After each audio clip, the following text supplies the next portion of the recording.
আমরা ভাগ্য বলি আল্লাহর দলের মানুষ, বলেন। যার কারণে আল্লাহ বললেন ইসলাম দীনান ফালাই ইউকবালা মিনহু, ইসলাম ছাড়া কোন জীবন ব্যবস্থা ধর্ম কেউ যদি গ্রহণ করে আল্লাহ বলেছেন সেইটা কবুল করা হবে না। এই হিসাবে আমরা অত্যন্ত ভাগ্যবান, মুসলমানের ঘরে আমাদের জন্ম হয়েছে। খুশি না বেজা? জবান করে বলে আলহামদুলিল্লাহ। ভাগ্য বলে আমরা এমন একজন নেতা পাইছি যিনি শুধু নবী না, তিনি আমাদের নেতা। বাংলাদেশে কিছু মুসলমান আছে আমাদের নবীকে শুধু নবী বিশ্বাস করে, কিন্তু নেতা হিসাবে অন্য একজনের পিছনে ঘুরঘুর করে। এরকম আছে না নাই? নবীর প্রতি দরুদ পড়ে, নবীরে সালাম করে, মসজিদের ভিতরে মিলাদের ভিতরে, কিন্তু নবীর সমাজ কাছে এদের দ্বন্দ্ব মনে বাসে। নবীকে মসজিদের মধ্যে, মাদ্রাসার মধ্যে, কোরআনের মাহফিলের মধ্যে রাখতে চায়, নবীকে সব জায়গায় নিয়ে যেতে চায় না। অথচ আল্লাহ বলেছেন লাকাদ কানা লাকুম ফি রাসূলিল্লাহি উসওয়াতুন হাসানাহ। যদি সফল অর্জন করতে চাও তাহলে নবীর আদর্শকে তোমরা গ্রহণ করে নাও। এ কথা কার? আরো জোরে বলেন। আমরা সেই নবীর নেতা পেয়েছি ভাগ্য বলে। যে নবীর উম্মত হওয়া হলো ভাগ্যের ব্যাপার। এবার আদম আলাইহিস সালাম রাস্তা দিয়ে যাচ্ছিলেন, যাওয়ার সময় দেখে তার ছেলে শীষ আলাইহিস সালাম বসে আছেন, কিন্তু বসার সাইজ ভালো না। বসার একটা সাইজ আছে না? হাসিনা যেভাবে ক্ষমতায় বসেছিল সাইজ ভালো ছিল না, ওরকম ঠিক কিনা? ওর সময় থাকবে ক্ষমতা। আপনারা যারা এখানে বসে আছেন আপনাদেরও সাইজ করে বসতে হবে। মাঝে মাঝে ফাঁকা রেখে বসা যাবে না, জমি জমি বসা যাবে। বসার একটা সাইজ আছে না? কথা বলেন, আছে না? হ্যাঁ, এতে মাঝখান দিয়ে মানুষ ঘরে আপনার পিছনে বসে আছে। মাগরিবের মাহফিল তো ভরে যাবে, আপনারা দেখবেন এক সময় ভরে যাবে ইনশাআল্লাহ। এই জন্য সামনে জমি জমি বসো। সাইজে বসে আছেন শীষ আলাইহিস সালাম। আদম বললেন বাবা এরকম বসার কারণ কি? শীষ বললেন কারণ হলো তিনটে। ধরে বলেন কয়টা? এক নম্বর কারণ হলো আমার বাবা আল্লাহর নবী, দুই নম্বর কারণ হলো আমিও আল্লাহর নবী, তিন নম্বর কারণ হলো দুনিয়াতে বউ পাইছি বেহেশতের হুর। কয় কারণ? বুঝতে বললেন? মা হাওয়ার পেট থেকে যত সন্তান হয়েছে তার মধ্যে আল্লাহ তাআলা একজনকে নবী হিসাবে কবুল করেছে, যার নাম হলো শীষ আলাইহিস সালাম। আদম আলাইহিস সালাম কি নবী? ধরে বলেন কি? আমাদের আদি পিতা আল্লাহর নবী, বেটা শীষ আলাইহিস সালাম আল্লাহর নবী। তাহলে বাপও নবী, বেটাও নবী। আর বউ পাইছে দুনিয়াতেই জান্নাতের হুর। কারণ জোড়া জোড়া সন্তান জন্ম নিত, আগের জোড়া পরের জোড়ার সাথে বিয়ে হতো, একটা ছেলে একটা মেয়ে। কিন্তু শীষ আলাইহিস সালামের জন্য কোন জোড়ার জন্ম হয়নি। শীষ আলাইহিস সালাম যখন বয়স হয়ে গেল, তিনটা কাজ কোনো সময় আপনারা দেরি করবেন না। কয়টা? একটা কাজ হলো ছেলে মেয়ে যখন বয়স হবে তখন বিবাহ দিতে দেরি করবেন না। একটা হলো সরকারি বয়স, আর একটা হলো দরকারি বয়স। ধরে করেন ঠিক কিনা? আমরা সরকারি বয়সের দিকে তাকাই থাকি, চাকরি বাকরি না হলে বিয়ে কেমনি দেয়। রাসূল বলেছেন তিনটা কাজে তোমরা দেরি করো না। একটা হলো ছেলে মেয়ে যখন বয়স হয়ে যাবে বিবাহ তাড়াতাড়ি দিবে, অকাম করার আগে কাম করা লাগবে। বিবাহ হলো কাম, আর বিবাহ ছাড়া যেটা হলো সেটা কাম। ধরে করেন ঠিক কিনা? হ্যাঁ। দুই নম্বর হলো কোন মানুষ যখন মারা যাবে তাকে দাফন করতে অযথা দেরি করা যাবে। আর তিন নম্বর হলো কোন ব্যক্তি যদি ঋণগ্রস্ত হয়, হাতে যদি টাকা পয়সা এসে যায়, তাহলে ঋণ পরিশোধ করতে আর দেরি করা যাবে। আদম আলাইহিস সালাম চিন্তায় পড়ে গেলেন যে আমার শীষ বড় হয়ে যাচ্ছে, কি করা যায়? আল্লাহ বলেন টেনশন নাই, আমি একজন বেহেশতের হুরকে দুনিয়াতে মহিলা বানায় শীষের বউ হিসাবে ব্যবস্থা করলাম। দরকার সুবহানাল্লাহ। তাহলে দুনিয়াতেই বেহেশতের হুর, বাপও নবী বেটাও নবী, মশান থাকার কথা। দরকার ঠিক কিনা? আদম বললেন, বাবা শীষ, নবীর বেটা নবী না হয়ে বেহেশতের হুরের স্বামী না হয়ে যদি আখিরি জাহানের পয়গম্বরের উম্মত হতে পারতে তাহলে তোমার জীবন ধন্য হয়ে যেত। এইটা শোনার পরেও তারা স্মরণ করল না, এরা কপাল না। কি কথা, নবী না হয়ে নবীর বেটা না হয়ে বেহেশতের হুরের স্বামী না হয়ে আখিরি জাহানের পয়গম্বরে যদি উম্মত হতে পারতে তোমার জীবন ধন্য হয়ে যেত। আখিরি জাহানের পয়গম্বর বলতে কার বুঝতেছেন? গোলাম মোহাম্মদ কাদিয়ানী। আল্লাহ কোরআনে বলেন, মা কানা মুহাম্মাদুন আবা আহাদিন মির রিজালিকুম ওয়ালাকিন রাসূলুল্লাহি ওয়া খাতামান নাবিয়্যিন। এখানে আল্লাহ উল্লেখ করেছেন মা কানা মুহাম্মদ, মানে কি? আমাদের নবী। আমাদের নবীর পরে কোন নবী নাই। সবাই বলবেন, এটা আপনারা জানেন না। আমাদের নবীর পরে কোন নবী, যদি কেউ নবীর দাবি করে সেটা কি? ভণ্ড। কি ভণ্ড? পীর।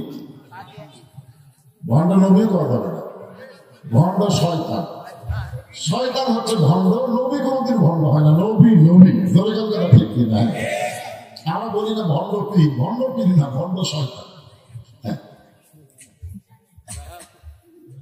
আমাদের বাংলাদেশের বগুড়াতে আছে, সিরাজগঞ্জ এলাকায় গোলাম মোহাম্মদ কাদিয়ানীর কিছু লোক আছে না ভাই? আপনারা বলেন তো, কাদিয়ানী যারা, এরা কি মুসলমান? যারা বলেন নবীর পরে কেউ যদি নবী মানে তারা কি মুসলমান থাকে? তারা কি হয়? তাহলে যে বলবো কাদিয়ানী, আপনার বলবেন কাফের, বলতে পারবেন না? কাদিয়ানী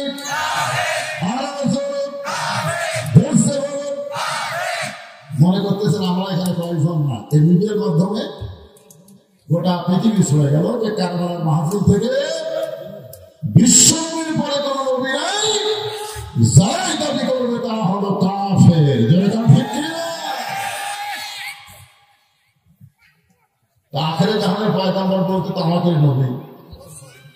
তাহলে এই নবীর উম্মত যদি হওয়ার পারে, তাহলে নবী, বাপ নবী, বেটা নবী, বউ বেহেশতের হুর। ঈসা আলাইহিস সালাম চমকে গিয়ে বলে, বাবা এটা কেমনে, এ কিভাবে? আদম বললেন, বেটা শীষ, তাহলে শোনো, আমি একটা ভুল করেছিলাম। ভুল কি করছিলাম?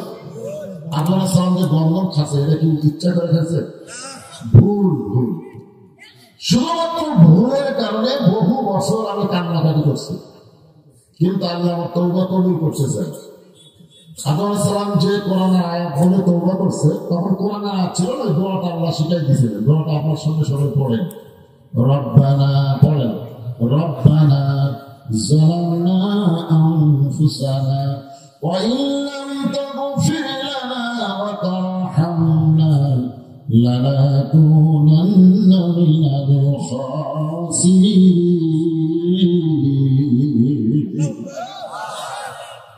চোখের পানি পড়তে পড়তে এক সময় গালের গোস্ত খসে গেল, গালের গোস্ত খসে গেল, হাড় বের হয়ে গেল।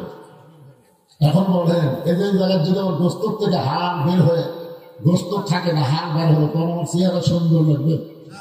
কেমন লাগবে? আল্লাহ কোরআনে বলেন, লাকাদ খালাকনাল ইনসানা ফি আহসানি তাকবীর। মানুষের অবয়বকে, চেহারাকে আল্লাহ তাআলা সবচেয়ে সুন্দর করে তৈরি করেছে। সুবহানাল্লাহ।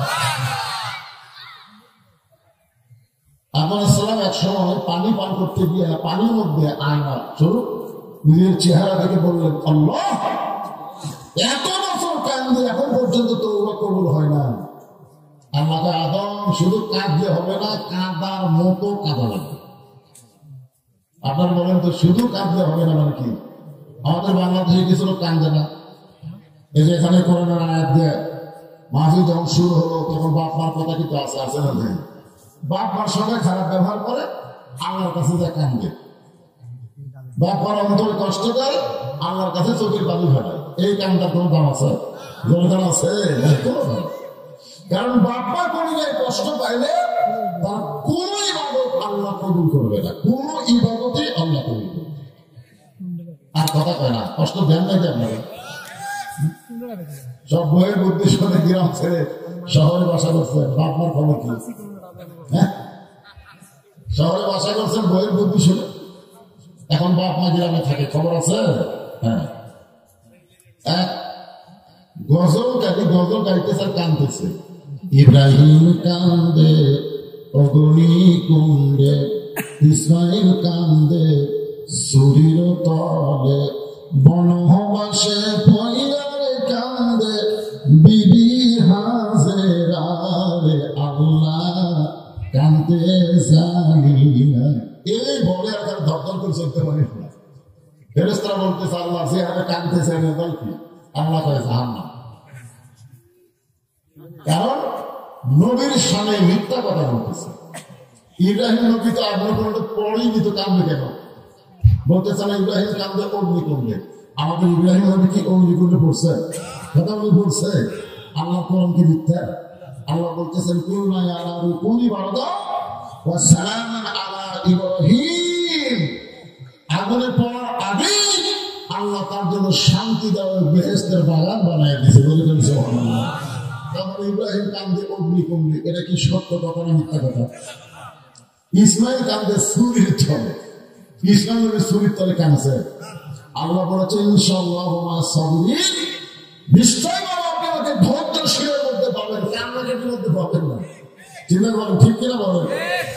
এই যে নবীর সামনে মিথ্যা কথা কয়ার গল্প, পাহাড় কাটিলাম জঙ্গল খুঁজিলাম নবী তোমার দেখায় আমি পাইলাম না। এই গজল কয়ার কারণে আপনারা বলেন তো, পাহাড় কাটা জঙ্গল খুঁজে নবী পাওয়া যাবে? তাহলে কি বলা লাগতো? নামাজ পড়িলাম দোয়া করিলাম নবীর সুন্নতের আমল করে আজ নবীর দেখা আমি পাইলাম না। তুমি সত্য কথা না বলে ভণ্ডামি কথা বলতেছো, আর চোখে খালি দর দর করে পানি ফেলতেছো। আপনার বলেন এই কান্দার কোন কাম আছে? আল্লাহ শুধু কান্দা হবে না, চিন্তা ভাবনা করে কান্দা লাগবে।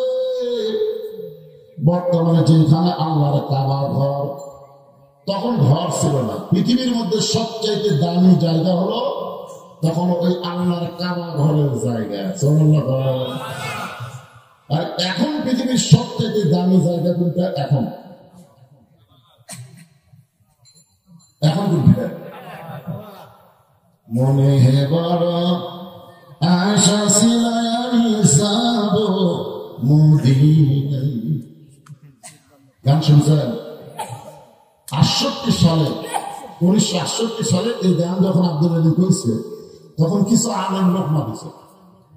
লোকমা যে বলছে আব্দুল আলী ভাই আপনি মুখে মানুষ তো, গানটা একটু পাল্টায় বলে কেমনে? মনে হে বড় আশা ছিল যাব মক্কা মদিনায়। আপনি মক্কায় বাদ দেখেন, মদিনার কথা বলেন। গায়ক আব্দুল আলিম তখন কোরআন থেকে একটা আয়াত তেলাওয়াত করলেন। আপনি বলেন ইন কুনতুম তুহিব্বুনাল্লাহ ফাত্তাবিউনি। আল্লাহু আকবার। কেউ যদি আল্লাহকে পাওয়ার চায়, রাসূলকে ইত্তেবা করা ছাড়া আল্লাহকে পাওয়ার কোন রাস্তা, তাহলে আমার সঙ্গে বলেন উপায় নাই রে, উপায় নাই রে, উপায় নাই। নবী বিনে আল্লাহ পাওয়ার উপায় নাই। কেউ ভাই গজল গাইলে গুনাহ হবে? হ্যাঁ, ভাগ্য গুণে আমরা নবী পাইছি, শেষ নবী ছাড়াকে গজল গাই। আপনি পাবেন নবী ছাড়া আল্লাহ পাবেন? বাদে ধরেন তো আল্লাহ। আবু জেহেল উতবা সাইবা বহুবার নবীর বাড়ির ধারে এসে জিকির করেছে লা ইলাহা ইল্লাল্লাহ, লা ইলাহা ইল্লাল্লাহ, লা ইলাহা ইল্লাল্লাহ। নবী খুশি হয়ে বলতেছে আল্লাহ এরা তো সব কলেমার জিকির করতেছে। আল্লাহ বলতেছে না, আপনি খুশি হয়ে হবে না, আমার খুশি হবে না। তো নবী তো আপনি কখন খুশি হবেন? বলে যখন এরা মুহাম্মদ রাসূলুল্লাহ বলবে তখন আমি আল্লাহ খুশি হব। শুধু লা ইলাহা ইল্লাল্লাহ আল্লাহ খুশি হবে, মুহাম্মদ রাসূলকে মানে না। বলে কথা ভেবে না, এখানে ফাঁকটা বিউনি শব্দ কি বুঝতেছেন? এজন্য গলা ছাড়া গাড়ি দেবো কেন? জীবনে বহু গান গান, আজকে একটু গান গাও। উপায় নাই রে, উপায় নাই রে, উপায় নাই, নবী বিনে আল্লাহ পাওয়ার উপায় নাই। আব্দুল হালিম বললেন, কেউ যদি মক্কার মানুষ, মদিনার মানুষটাকে গ্রহণ করে, তার সুন্নত আদর্শ যদি আমল করে, তাহলে শুধু মক্কা নয়, মক্কা আল্লাহ পর্যন্ত তার হয়ে যাবে। এখন বলেন তো আসল কথা মক্কা না মদিনা? মদিনা। কারণ মক্কা যখন বিজয় হলো, তখন আল্লাহ নবী কাবার দরজা খুলে থেকে 360টা মূর্তি। কয়টা? সাহাবারা বললেন, ইয়া রাসূলুল্লাহ, আল্লাহর ঘরের মধ্যে মূর্তি। রাসূল বললেন, আমরা কোথায় ছিলাম? বলে, আমরা মদিনায় ছিলাম। তাহলে ভালো মানুষ থাকবে মদিনায়, কারণ আশেপাশে যদি শয়তান থাকে, আল্লাহর ঘরের মধ্যেও মূর্তি থাকে। জয়গঞ্জটা ঢুকিয়ে নেয়। এখন আপনাদের কারবেলা মসজিদের আশেপাশে কারা থাকে? নামাজি যদি থাকে, মসজিদের উন্নয়ন এমনি হবে। জয়গঞ্জটা শিখিয়ে নেয়। আর মডেল মসজিদের মতন বানাচ্ছে নামাজের মত নেই। মসজিদের উন্নয়ন বলতে কি বলতে বুঝতেছেন? হ্যাঁ, আল্লাহ রাসূল বলেন, আমরা ছিলাম মদিনায়, যার কারণে কাফেররা সুযোগ পায়া কাবার মধ্যে মূর্তি ঢুকেছে। মূর্তি করে বের করো, ভাঙবো। এখান থেকে বোঝা গেল নবী থাকবে যেখানে সবচেয়ে দাম হবে ওইখানে। নবী মক্কা বিজয় করে যে মক্কার কাছে, তখন নবী হাত দিয়ে মূর্তি গুলো বার করতেছে। ভাই না, নবী থাকবে যেখানে হেদায়েত আছে সেখানে। মা তাকুমুর রাসূলু ফাখুযু। আল্লাহ বলেছেন, আমার নবী যেটা করেছেন তোমরা সেটাই করো।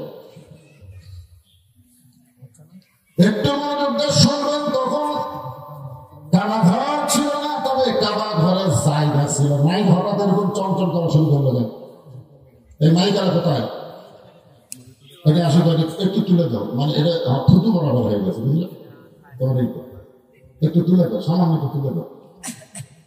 হ্যাঁ, একটু তুলে। সবাই একটু জিকির করেন, লা ইলাহা ইল্লাল্লাহ। কি জিকিরের খালিস রে, মনে হয় গোরস্থানটা চোয়াজ করবে। এটা মোহাম্মদ মানুষের জিকির হলো। আজকে দেখবেন সবচেয়ে আস্তে কথা বলা মানুষগুলো জোরে কথা বলতেছে। আমার এলাকায় সবচাইতে আস্তে কথা বলে দুই দল, একটা হলো মেয়ে মানুষ আর একটা হলো চোর। মেয়ে মানুষ জোরে কথা বললে পর্দার খেলা হয়, এইগুলো জোরে কথা কয় না। আর চোরেরা জোরে কথা বললে ধরা পড়ার হয়। জোরে কথা তো ঠিক ছিল। এখন আপনারা কি মেয়ে মানুষ, আপনাকে চোর,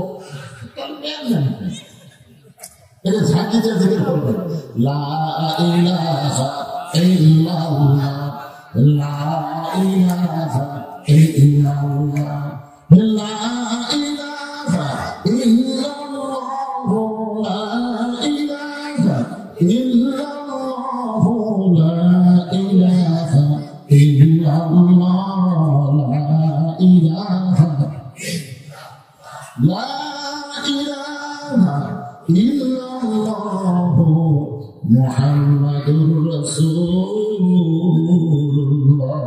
সাল্লাল্লাহু আলাইহি ওয়াসাল্লাম। তখন কাবা ঘরের জায়গা ছিল, ওই জায়গার মধ্যে আদম সালাম চিন্তার সাগরে ডুব দিলেন। এত বছর কান্দি, তওবা করবো হয় না। আল্লাহ খালি কানলে হবে না, চিন্তা করে কান্দাবে। কি কান? মসজিদের মধ্যে আল্লাহর আইন ঠিকই মানবেন, কিন্তু সমাজে বাইরে মানুষের আইন অনুযায়ী চলবে। আর তাহাজ্জুদের সময় খালি কানবেন। আইন পরিবর্তনের কোন চেষ্টা আপনি করবেন না। এটা চেষ্টা তো করা দরকার, ধরে ঠিক কিনা? যে মসজিদে আইন চলবে যা, সমাজে আইন চলবে তা। ধরে ঠিক কিনা? মসজিদের নেতা ইমাম ভুল করলে রোগ মাঝে সাইজ করেন, আর সমাজের নেতারা ইচ্ছা মতো চলে এক কাপড় মানে। যার কারণে তো নেতাগুলো পড়ান না। আপনার যদি মাঝে মধ্যে লোকমা দিতেন তাহলে পড়ান লাগতো না, বলেন ঠিক কিনা? দেন, ভয় দেন যে দিনই না জানি কি হয়। চিন্তার সাগর ডুব দিলেন আদম নবী, যাকে বলে মুরাকাবা মুশাহাদা। এমন সময় দেখতে পায় জান্নাতের দরজা তার সামনে, যেখানে লেখা আছে লা ইলাহা ইল্লাল্লাহু মুহাম্মাদুর রাসূল। একটু কি করব না, আমার এখানে কোন সেট ঠিক আছে। মুহাম্মাদুর আদম সালাম বলে পাইছি পাইছি পাইছি। আল্লাহ কি পাইছো? এতদিন রব্বানা জালাল্লাহ কই এখানে লা ইলাহা ইল্লাল্লাহর কাছে কাঁদছি, আজকে মুহাম্মদ রাসূলকে ওসিলা করে একটু কান বাড়ছে। আল্লাহ বলে আর কান দরকার নেই, তওবা করুন। হ্যাঁ, আমাদের নবী তখন ছিল, যেরকম ছিল বাংলাদেশের কেউ বলে 40 বছর বয়সে নবী হয়েছে। আসলে তারা জানি না, যখন দুনিয়া তৈরি হয় না আল্লাহ তখন আমাদের নবীকে সৃষ্টি করেছে। কোন কিছু যখন ছিল না তখন আল্লাহ নবী দুইজন প্রেম করেছেন গোপনা, মাঝখানে তো অন্য কারো জায়গা ছিল না। আল্লাহ তো কবুল করছে। আদম কয় বেটা শীষ, এত বছর কান্নার পরে চোখের ঘাম হয়ে গেল, গোস্ত পছন্দ হলো। তারপরে সেই নবীর ওসিলায় আল্লাহ আমার তওবা কবুল করেছে, শুধুমাত্র একটা ভুল করার কারণে। আর ওই নবীর উম্মতেরা সারা জীবন যদি পাপ করে, সারা জীবন কোন এক সময় তওবায় রব্বানা জালামনা বলতে বলতে মাছের মাথার মতন সামান্য পানি যদি চোখের কোণায় আনতে পারে, ওই নবীর উম্মত হওয়ার খাতিরে আল্লাহ তার জীবনের তামাম গুনাহ মাফ করে দিবে। শিয়া বলতেছে বাবা, নবী না হয়ে, নবীর বেটা না হয়ে, যদি বেহেশতের হয়ে স্বামীরা হয়ে ওই নবীর উম্মত হতে পারতাম, আমার জীবন ধন্য হয়ে যেত। আদম বলে শীষ, ওই নবীর উম্মত হওয়ার চাইলে হওয়া যায় না, ওই নবীর উম্মত হতে গেলে ভাগ্য লাগে। তাহলে আমাদের ভাগ্য কত ভালো। চিন্তা করছেন যে বিনা দরখাস্তে আল্লাহ আমাদের সেই নবীর উম্মত হিসাবে কবুল করেছে। খুশি না বেজার? তাহলে জবান খুলে আরেকবার বলি আলহামদুলিল্লাহ।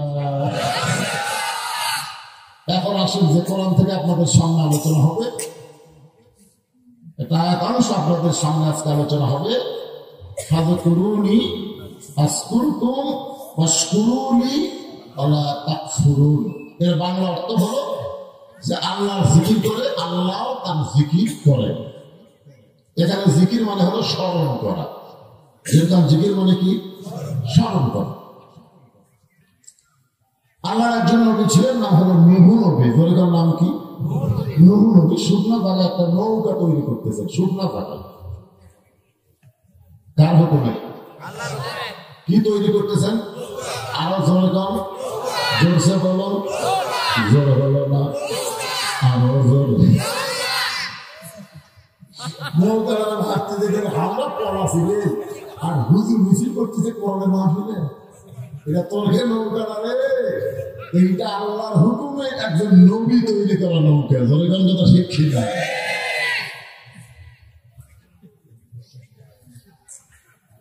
কি নৌকার মিছিল হলো না? মাশাআল্লাহ। এমন সময় একজন বুড়ি মানুষ লাঠিতে ভর দিয়ে এসে বলে, বাবা নূহ, এই শুকনা জায়গায় নৌকা বানানোর কারণ কি? নাইকের সামনে একটু বিষয় গেল, চঞ্চল করতেছে। এই শুকনা জায়গায় নৌকা বানানোর কারণ কি? নূহ বলতেছে, বুড়ি মায়া বন্যা নামক একটা গজব আসবে, ওই গজবে গোটা পৃথিবী পানির নিচে ডুবে যাবে। শুধুমাত্র এই নৌকার মধ্যে যাদের জায়গা হবে, ওই গজবে তাদের কোনো ক্ষতি হবে না। সবাই বলে সুবহানাল্লাহ। বুড়ি বলতেছে, তোমার এই ছোট্ট নৌকায় যদি সবাই উঠতে চায়, এত মানুষের জায়গা কি নৌকার মধ্যে হবে? নূহ বললেন, বলে মা, এই নৌকাতে চলার শর্ত হলো আল্লাহর বান্দা বান্দি যারা নৌকার ভিতরে জায়গা পাবে তারা।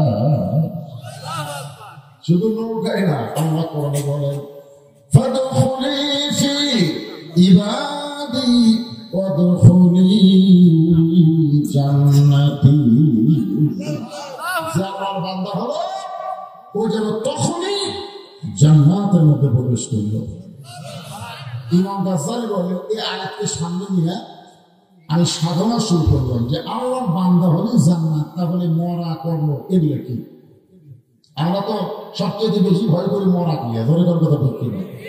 হ্যাঁ হ্যাঁ, কিভাবে মরণ হবি বলে বাবা কি কান্দে, আমার বাড়ি সেই ভোগ করছে। আপনার আসার পরে আগে ঘুরে ঘুরে দেখাবে, কে রে এরা কি কিন্তু করছিস, এসি লাগাইছিস, তোর গা ফোপা আছে, তোর গা থাকে গদিরে, সব ঘুরে ঘুরে দেখে কিরকম করে এইরকম কি দেখছো, এরকম করে দেখাচ্ছে তো এটি থেকে নিয়ে ওটি ছবি। তার মানে বুঝতেছেন না জীবন ধরে কোটি ছবি, কিন্তু তার মানে মরে গেলি এমন একটা জায়গায় নিয়ে যাওয়া হবে যার কোনো দরজা নাই, জানলা নাই, ইন্টেরিয়র নাই, বাতি নাই, এসি নেই, কিছুই নেই। এজন্য যে ব্যক্তি দুনিয়াতে যত সাজগোজ করে বাড়ি ঘর বানাবে তার মৃত্যুর কষ্ট তত বেশি হবে। আগে মাটি শুয়ে থাকে, থাকি মাটি, আমার মাটির তলে গেলে অসুবিধা কি? এই জন্যে যে দুনিয়াকে যত ভালোভাবে গ্রহণ করেছে, দুনিয়ার মহব্বতের পাগল হয়ে গেছে, তার মৃত্যুর শাস্তি তত বেশি হবে। আমার কথাই বুঝলেন? হ্যাঁ। ইমাম গাজ্জালী রাহমাতুল্লাহ দীর্ঘদিন সাধনা করার পরে এই আয়াতের মধ্যে তিনি পেয়ে গেছেন মৃত্যু নামক যানবাহনের পিঠে চড়ে কবর নামক দরজা দিয়ে প্রত্যেকটা বান্দা জান্নাতের মধ্যে প্রবেশ করবে। মৃত্যু হলো একটা যানবাহনের নাম, দরকার কিসের নাম? আর কবর হলো জান্নাতের দরজা। ফাদখুলি ফি ইবাদি ওয়াদখুলি জান্নাতি। আপনার বলেন তো এই হিসাবে মৃত্যু ভালো না খারাপ? কারণ মৃত্যু যানবাহন ফিরে চলবে, যানবাহন চলে কবর নামক জান্নাতের দরজা দিয়ে আমরা যাবো জান্নাতে। না মরলে জান্নাতে যাওয়ার কোন রাস্তা? মৃত্যুকে গ্রহণ করার লাগবে। সেই মৃত্যুকে আমরা ভয় করি, মৃত্যু থেকে দূরে থাকতে চাই। আর যে মৃত্যুর মতো যানবাহন মুসলমান পেয়ে যাবে কবর নামক জান্নাতের দরজা দিয়ে, তার আসল ঠিকানা আল্লাহ পৌঁছায় দিবে। এপারে তো বসত বাড়ি, ওই পারে তোর বাসা। মানে যতই আপনি বাসা করেন, 3 তলা 7 তলা 5 তলা, এগুলো সবই হচ্ছে বসত বাড়ি। ধরে কম কি বাড়ি? কথা কম না কেন, কি বাড়ি? ওই পারে বাসা, বাসা মানে জান্নাত। আপনার বলেন তো এই শহরে যারা বাসা করছে তারা গ্রামের বাড়িতে থাকা চায়, সকালে যায় বিকেল করে ভাই বাসা করে। আরে পাগলা, তুমি তো এখানেই জন্মগ্রহণ করছো ভাই, 2-4 দিন থাকবে না, এখানে থাকা পরিবেশ আছে, আমি বাসার দেওয়ার চাই। তুমি যদি দুনিয়ার বাসার দিকে টান থাকে তাহলে জান্নাত তোমার আসল বাসা, সেই বাসায় যাওয়ার চান। এই দুনিয়াটা থাকার জায়গা নেই, দুনিয়াটা থাকার জায়গা। মুসলমানের জন্য দুনিয়া হলো সিজনুল মুমিনিন, মুমিনদের জন্য দুনিয়া হলো জেলখানা। আর আমরা দুনিয়ায় জান্নাত বানাচ্ছি, ও বাবারে যাবো না রে। এপারে তো বসত বাড়ি, ওই পারে তোর বাসা। ভব দরিয়ায় পাড়ি দিতে কেমনে করলি আশা, এ পাহাড়ে তোর বসত বাড়ি, ওই পারে তোর বাসা। একটু মনোযোগ দিয়ে শুনবেন। নূহ বলতেছেন, আল্লাহর বান্দা বান্দি যারা নৌকার মধ্যে জায়গা পাবে তারা। বুড়ি বলতেছে, বড় আল্লাহর বান্দা বান্দে হওয়ার জন্য কি করা লাগবে? নূহ বলতেছে তাহলে আপনি স্বীকার করেন লা ইলাহা ইল্লাল্লাহু নূহু নাবিয়ুল্লাহ। আচ্ছা, আপনারা এই কলমা পড়লে কি গুনাহ হবে? আপনি যদি ইহুদি করেন লা ইলাহা ইল্লাল্লাহ মুহাম্মদ রাসূলুল্লাহ, আর বলবেন। আপনি খ্রিস্টানে করেন লা ইলাহা ইল্লাল্লাহ মুহাম্মদ রাসূলুল্লাহ, আর বলবেন। কারণ ওরা আমাদের হিংসা করে, আমাদের নবীগুলো আমাকে নবীকে বিশ্বাস করে না। তাহলে এটা কথা ঠিক না। কিন্তু এখন যদি আপনাদের বলি লা ইলাহা ইল্লাল্লাহ মুসা কালিমুল্লাহ, আপনারা আপত্তি করবেন? মুসা নবীকে যারা মানে ওরা ইহুদি, আর ঈসা নবীকে যারা মানে তারা হলো খ্রিস্টান। আমরা যদি বলি লা ইলাহা ইল্লাল্লাহ ঈসা রূহুল্লাহ, আমাদের কোনো আপত্তি আছে? আমরা মুসলমান সমস্ত নবীকে বিশ্বাস করি আর বিশ্ব নবীর কলেমা পড়ি। তাহলে এটা কথা ঠিক কি না? তাহলে নূহ নবীউল্লাহ বলতে আপনাদের আপত্তি আছে? সবাই একসাথে বলেন লা ইলাহা ইল্লাল্লাহু নূহু নাবিয়ুল্লাহ। নূহ নবী বললেন, বললাম আপনার কোনো টেনশন নাই, বন্যা নামক গঠন যখন শুরু হবে আমি আপনাকে হাত ধরে নৌকায় উঠায় আনব। সঙ্গে সঙ্গে বুড়ি বললেন আলহামদুলিল্লাহ আশকুরুনি ওয়ালা তাকফুরুন। তো খেয়াল করবেন, আচ্ছা হাত ধরে তুলবে কে? নূহ নবী। আর প্রশংসা করলো কার? দেখছেন, আমরা তো বড় বড় নেতা আসলে প্রশংসা করতে করতে আমাদের আমার নেতার চরিত্র ফুলের মতন পবিত্র, নামাজ পড়ে না, একত্র আপনার বলেন যে মানুষ দাঁড়ায় পেশাব করে নামাজ পড়ে না, ওকে যারা নেতা করে তারা কি? সুম্মারাদাদনাহু আসফালা সাফিলিন। একটু মনোযোগ দিয়ে শুনবেন, প্রশংসা পাওয়ার একমাত্র মালিককে। ইন্নাল হামদা ওয়ান নি'মাতা লাকা ওয়াল মুলক লা শারীকা লাহ। এরে হাদিস সাহেবরা কি বলে আইছেন মক্কার কাবা ঘরের সাথে? ওখানে বললেন লাকা ওয়াল মুলক লা শারীকা লাহ, একমাত্র আল্লাহ ছাড়া কাউকে রাজনীতিতে, রাষ্ট্রতে, ক্ষমতাতে স্বীকার করি না। একমাত্র রাজনীতি চলবে কার? আরো জোরে কি বলতেছে? লাকা ওয়াল মুলক লা শারীকা লাহ। গোটা পৃথিবীর রাজত্ব কার? আর কিছু কিছু নেতা বলতেছে ইসলামের সাথে নাকি রাজনীতির সম্পর্ক নেই। এক ফকির বিশ্বাস ভিক্ষা করে যায় দিকে বাদশাহ সাহেব মসজিদের মধ্যে দুই হাত করে কাঁদতেছে, ও বাদশাহ বাদশাহ তোমার দরবার আমি ফকির, আমি ফকির, আমি ফকির। বাংলাদেশের মতন 45টা দেশের সম্রাট নিজকে ফকির বলতেছে। বাদশাহ বাদশাহ মানে বাদশাকে আরো দরকার, বাদশাকে আমাদের সম্রাট শাহজাহান কি ফকির? সম্রাট শাহজাহান কি? তাহলে যারা বলে ইসলামের সাথে রাজনীতির সম্পর্ক নেই এরা ফকির। বাদশার নীতি হলো রাজনীতি। এরকম কথা ঠিক কিনা? আল্লাহকে বাদশা না, তাবারাকাল্লাযী বিয়াদিহিল মুলক, রাজত্ব কার? তাহলে আল্লাহর নীতি হলো রাজনীতি। সম্রাট শাহজাহান হলো ফকির, মানুষের নীতি হলো ফকরা নীতি। আপনি বলতে পারেন ইসলামের সাথে ফকরা নীতির কোন সম্পর্ক নাই, তবে গোটা ইসলামটাই হলো রাজনীতি।